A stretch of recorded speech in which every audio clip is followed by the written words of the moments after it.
Dans la précédente vidéo, je vous avais montré comment segmenter une image et appliquer un prompt différent dans chaque segment. Aujourd'hui, on va voir comment on peut aller plus loin en dessinant carrément nos masques afin d'y appliquer des prompts. Ce qu'on va voir aujourd'hui est une amélioration de l'attente couple. C'est ce que je vous avais montré dans la dernière vidéo. Il va falloir, si vous l'avez déjà installé, supprimer le dossier qui est dans le dossier extension de votre Automatic 1111. Donc ça s'appelle Stable Diffusion Web UI 2 Shot. Alors si vous voulez pas l'effacer, vous pouvez tout simplement le déplacer ailleurs que dans le dossier extension. Et ici, nous allons, après avoir sélectionné le chemin, taper CMD et vous allez taper cette ligne de commande. Je vous mettrai le lien dans la description, mais ça risque de ne pas passer, donc peut-être que je le mettrai sur 2 lignes, il faudra la reconstruire. Ça va vous permettre de réinstaller ce qu'on vient d'enlever, mais d'une autre manière, car cette version-là ne figure pas encore dans les extensions d'Automatic 1111. Une fois que vous avez fait ça, vous allez cette fois-ci, non pas dans l'extension, mais juste dans la racine de Stable Diffusion Web UI, ok, donc vous faites pareil, CMD, hop, et là vous allez taper cette commande-là pour ajouter ce patch. Ok, une fois que ça c'est fait, vous relancez Automatic 1111. Une fois que tout est correctement installé, vous devriez voir apparaître l'attente couple à nouveau. Et dedans, vous avez maintenant un onglet masque. Avant, on n'avait que rectangular, ce qui nous permettait de faire ce qu'on a vu dans la précédente vidéo, c'est-à-dire des sections carrées ou rectangulaires, afin d'y appliquer des prompts. Maintenant, on va pouvoir, en cliquant sur masque, dessiner carrément nos masques. Je vais vous montrer, j'ai déjà fait quelque chose dans Photoshop. Donc je vais le télécharger. Donc voilà, j'ai indiqué une section bleue, une section rouge et jaune. Si vous souhaitez dessiner directement dans l'interface, définissez la taille de votre image et ensuite vous allez cliquer sur Create Blank Canvas et enfin vous cliquez sur la palette pour choisir vos couleurs et chaque couleur correspondra à un masque. Je vais activer ici l'attente couple, le mettre en route et je vais ensuite indiquer ici la taille de mon image aussi. Après, bon voilà, on choisit le sampler, on choisit les steps, etc. Le CFG scale, je vais le baisser un peu. Et bien sûr, le nombre d'images, je vais en mettre les 4. Je vais mettre 30 steps pour pas que ça soit trop long. Il faut bien que l'attente couple soit réglée pareil. Donc je vais cliquer sur rectangular. Et là, ici, je vais mettre 30 steps aussi. Voilà, ça c'est important. Et je retourne dans masque. Pourquoi? Parce que ici, maintenant, je dois dire que j'ai terminé mon dessin pour qu'il reconnaisse les masques colorés. Donc je clique là. Ça va travailler un petit peu. Voilà, une fois que c'est terminé, ça va m'indiquer les zones.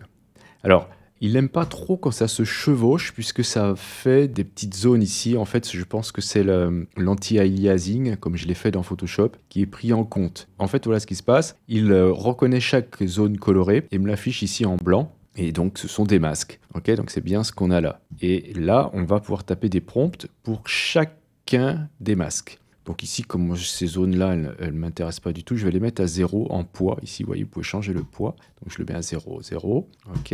Celui-ci, je le mets à 0 aussi. Et donc, je vais pouvoir m'intéresser à ces 3 zones. Bien, maintenant, je vais taper mon prompt principal ici. Donc encore une fois, je vais dire qu'il s'agit d'une forêt réaliste. Ok, je vais peut-être enlever Depth of Field. Et je vais ensuite dire que la partie droite, là, c'est un chat. Donc je vais mettre E4. Voilà, je vais être simple. E4. À gauche, je vais dire que c'est un lapin. Rabbit. Ok. Et tout ce qui est jaune, je vais dire que c'est des papillons.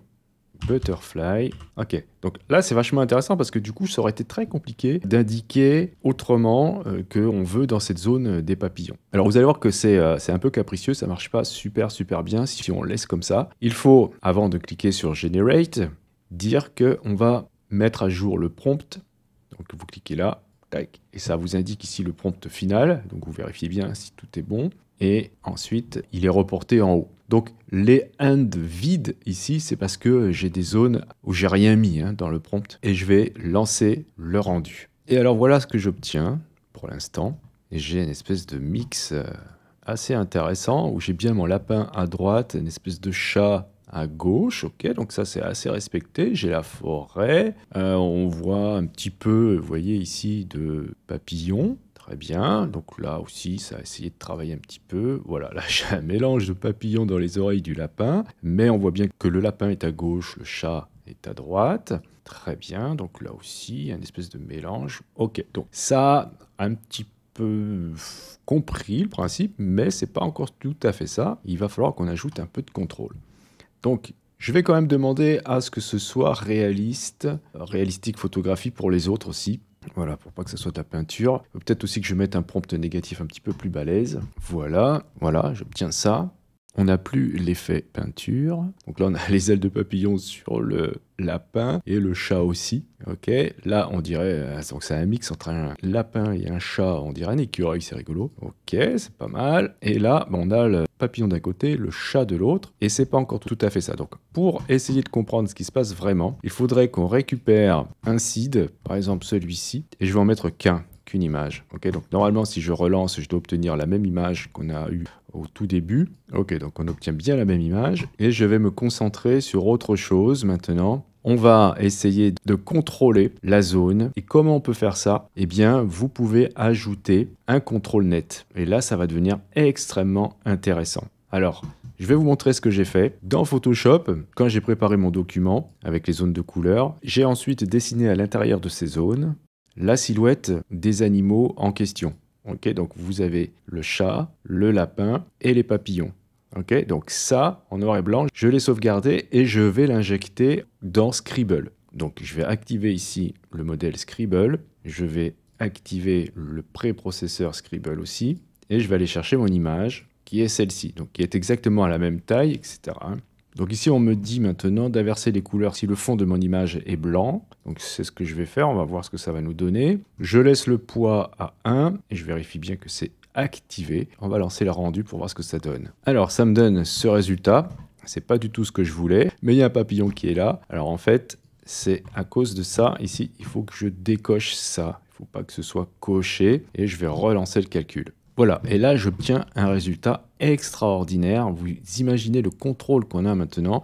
J'ai bien les papillons qui sont là exactement dans la forme que je leur ai donnée. J'ai mes deux animaux qui sont dans la position que j'ai indiquée. C'est génial, quoi, parce que du coup on va pouvoir vraiment utiliser des logiciels de dessin et commencer à avoir un contrôle parfait sur nos rendus. Alors, maintenant, on peut aller plus loin en disant, par exemple, et c'est ça qui est intéressant, je vais pouvoir modifier mes prompts. Je peux dire que, je peux le faire directement en haut, que le chat est blanc, donc je vais mettre ici a white cat, et que le lapin est noir, donc black rabbit.